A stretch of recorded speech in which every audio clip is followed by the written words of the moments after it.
할렐루야. 6월 5일 목요일 아침 기도를 시작하도록 하겠습니다.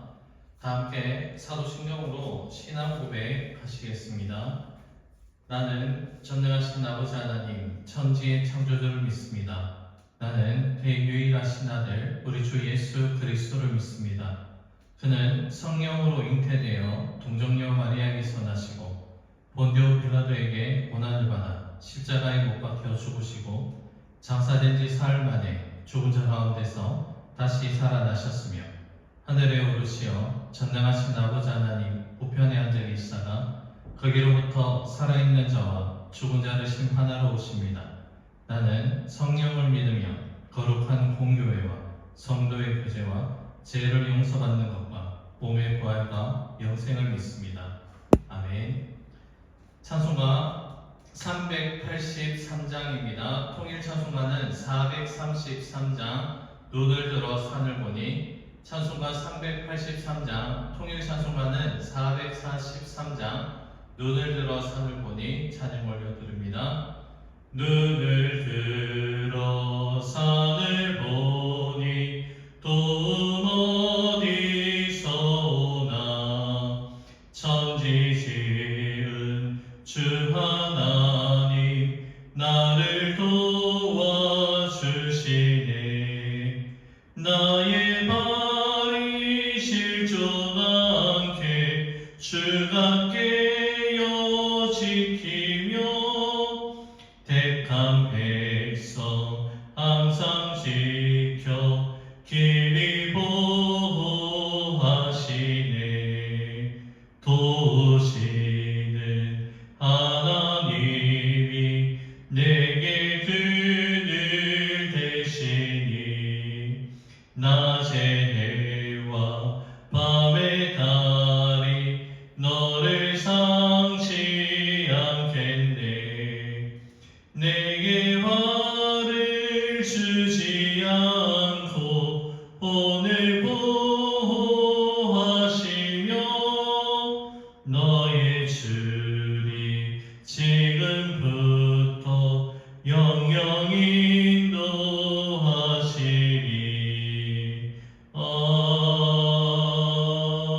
아멘. 오늘은 역대상 7장과 8장의 말씀을 함께 나눕니다. 오늘 함께 읽을 말씀은 역대상 7장 1절에서 12절의 말씀입니다. 역대상 7장 1절에서 12절의 말씀 한 절씩 나누어서 교독하시고 마지막 12절 말씀은 한 목소리로 함께 읽도록 하겠습니다. 이스라엘의 아들들은 돌라와 부하와 야숲과 시므론 네 사람이며 돌라의 아들들은 우시와 러바야와 여리엘과 야메와 입삼과 스무엘이니 다 그의 아버지 돌라의 집 우두머리라. 대대로 용사이더니 다윗 때 이르러는 그 수요가 26,600명이었다. 우시의 아들은 이스라히야요 이스리야의 아들들은 미가엘과 오바댜와 요엘과 이시야 다섯 사람이 모두 우두머리며 그들과 함께 있는 자는 그 계보와 종족대로 능히 출전할 만한 군대가 36,000명이니 이는 그 처자가 많기 때문이며 그의 형제 이사갈의 모든 종족은 다 용감한 장사라. 그 전체를 계수하면 87,000명이었더라. 베냐민의 아들들은 벨라와 베겔과 여디야엘의 세 사람이며 벨라의 아들들은 에스본과 우시와 우시엘과 여리목과 일이 다섯 사람이니 다 그 집의 우두머리요 큰 용사라. 그 계보대로 계수하면 22,034명이며 베겔의 아들들은 스미라와 요아스와 엘레슬과 엘레네와 오므리와 여레묵과 아비야와 아나독과 알레메신 베겔의 아들들은 모두 이러하며 그들은 다 그 집의 우두머리요 용감한 장사라. 그 자손을 계보에 계수하면 22,000명이며 여디야엘의 아들 빌하니요 빌할의 아들들은 여호수와 베냐민과 에훗과 그나아나와 세단과 다시스와 아이시아리니 이 여디아엘의 아들들은 모두 그 집의 우두머리요 큰 용사라. 그들의 자손 중에 능히 출전할 만자가 17,200명이며 일의 아들은 숫빔과 훅빔이요 아일의 아들은 후심이더라. 아멘.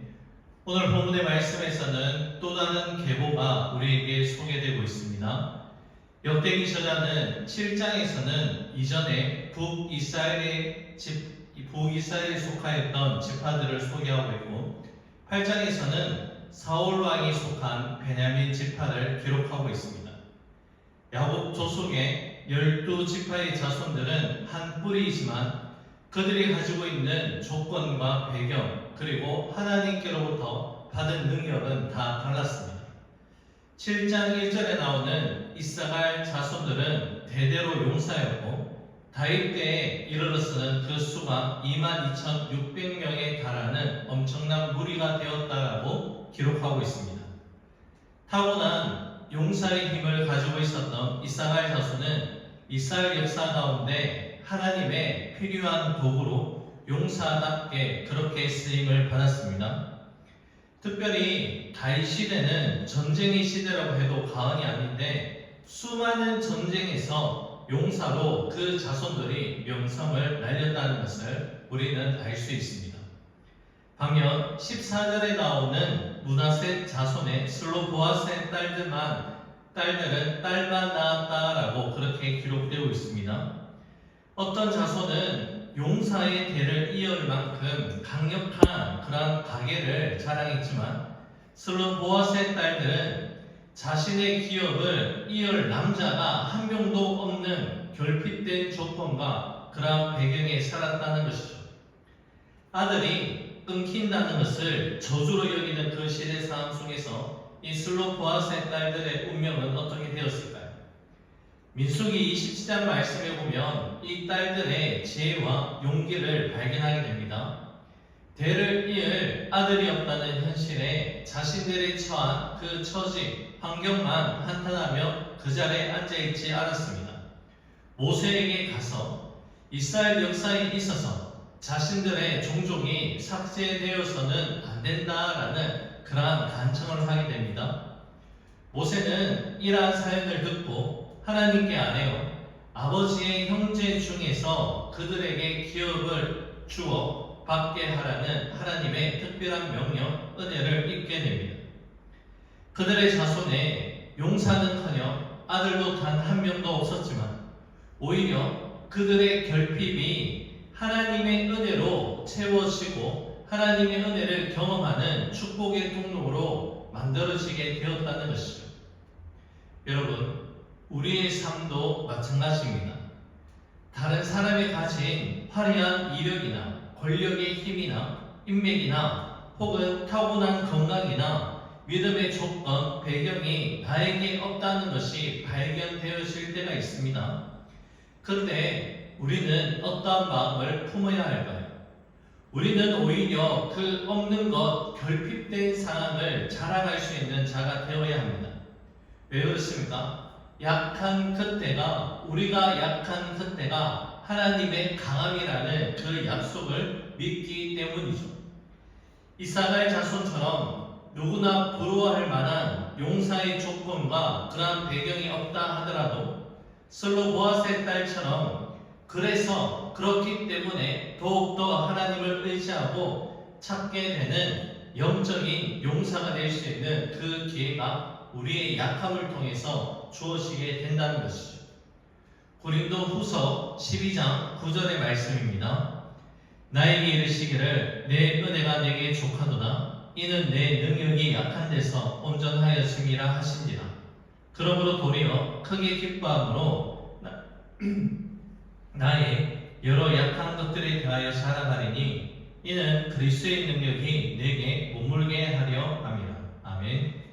하나님의 능력이 내게 머물게 하기 위해서는 나의 능력이 약하다는 것을 인정하게 될 때에, 즉 없는 것, 결핍된 것을 인정하게 될 때에 그곳에 하나님의 은혜가 임하게 됩니다.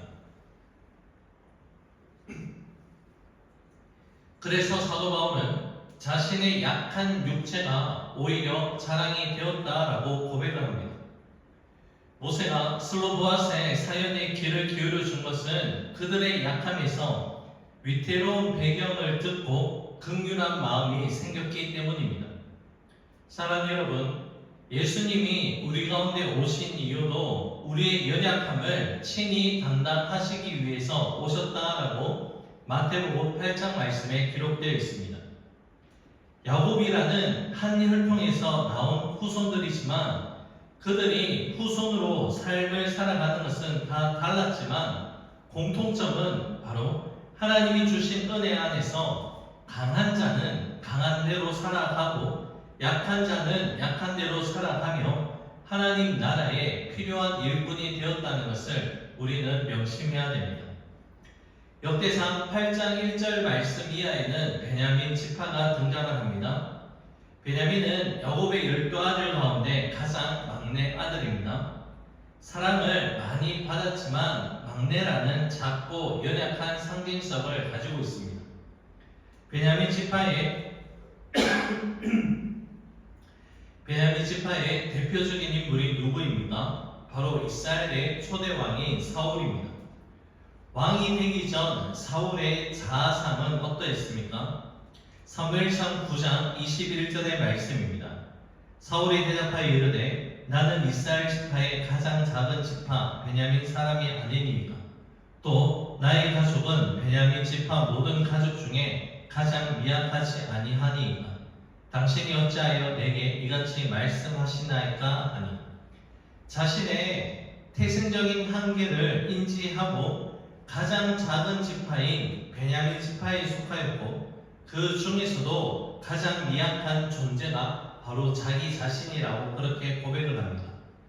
이러한 겸손한 고백 위에 사울은 왕이라는 기름 부음의 은혜를 누리게 됩니다.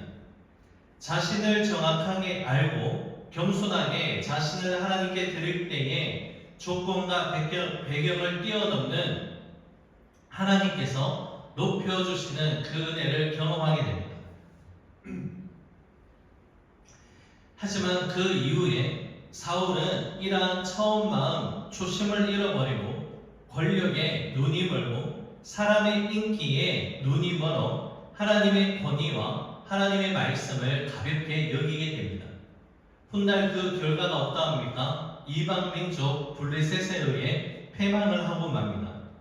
그러나 역사적으로 사라질 것만 같았던 이 베냐민 지파는 사울 왕의 아들인 요나단의 순종으로 꺼져가는 불길이 다시 살아나게 되는 것이죠. 이 모든 과정을 통하여 우리가 알 수 있는 것은 무엇입니까? 하나님의 열심이 있었고 하나님께 포기는 없었다는 것이죠. 순종과 불순종, 번성과 실패, 징계와 회복의 수많은 과정을 통해서 하나님의 역사는 불완전한 인간의 한계를 뛰어넘고 완전함을 통하여서 하나님의 역사는 완성을 향해 나아가는 과정이 됩니다. 우리도 영적인 시각으로 바라볼 때 예수님을 통해 접붙임을 받은 믿음의 지파라고 할 수 있습니다. 이미 믿음의 조상들이 걸어간 그 길을 오늘도 저와 여러분들은 믿음 안에서 걸어가고 있다는 것이죠. 우리의 삶을 되돌아볼 때 약할 때도 있고 담대할 때도 있습니다. 조건과 배경이 따라주지 않아 때로는 위축될 때도 있고 아니면 채워주시는 은혜로 우리의 삶이 부유해질 때가 있습니다. 여러 가지 환경 속에서도 우리가 사도 바울처럼 모든 능력을 갖출 수 있는 일체의 비결을 터득해야 됩니다. 바로 어떠한 환경에서도 하나님은 하나님의 자녀의 편임을 잊어서는 안 된다는 것이죠. 내가 주님을 믿기로 결심했는 그 순간부터 우리는 영적으로 하나님의 거룩한 지파에 속하게 되었습니다. 우리의 믿음의 근본과 우리 삶의 뿌리는 항상 예수님이란 사실을 잊지 말고 나에게 이미 주어진 모든 것을 감사하며 겸손히 주님을 의지하는 그 삶을 살아갈 수 있기를 주님의 이름으로 간절히 축복합니다. 이 정도의 말씀을 맺고자 합니다. 성경은 역설적인 가르침을 통해서 우리에게 하나님의 능력이 온전하게 임하게 된다는 것을 끊임없이 말씀합니다. 우리가 약할 때 강함 되시는 하나님의 도우심, 우리가 미련할 때 지혜가 되어주시는 하나님의 인도하심이 오늘도 여전히 저와 여러분들을 향하고 있다는 사실을 기억하시고 믿음 안에서 감사하며 하나님과 동행할 수 있는 오늘 이 하루가 될 수 있기를 주님의 이름으로 간절히 축복합니다. 기도하겠습니다. 고맙고 감사하신 사랑의 주님, 하루를 여는 첫 시간 하나님의 음성에 귀를 기울이고 이 하루 시작하게 하시니 참으로 감사를 드립니다. 하나님, 우리가 주님 앞에서 여전히 연약하고 미련한 모습이 보인다 할지라도 우리가 약할 때 강함으로 역사하시고 우리가 미련할 때에 지혜의 근본 되신 하나님께서 우리의 삶을 이끌어 가신다는 믿음의 확신이 굳건하게 될 수 있는 우리 모두가 될 수 있도록 은혜를 다하여 주시옵소서. 모든 것 주님께 감사드리오며 예수님 이름으로 기도 올려드립니다. 아멘. 하늘에 계신 우리 아버지, 아버지의 이름을 거룩하게 하시며 아버지의 나라가 오게 하시며 아버지의 뜻이 하늘에서와 같이 땅에서도 이루어지게 하소서. 오늘 우리에게 일용할 양식을 주시고 우리가 우리에게 잘못한 사람을 용서하여 준 것 같이 우리 죄를 용서하여 주시고 우리를 시험에 빠지지 않게 하시고 악에서 구하소서. 나라와 권능과 영광이 영원히 아버지의 것입니다. 아멘. 개인적으로 기도하는 시간을 가지도록 하겠습니다.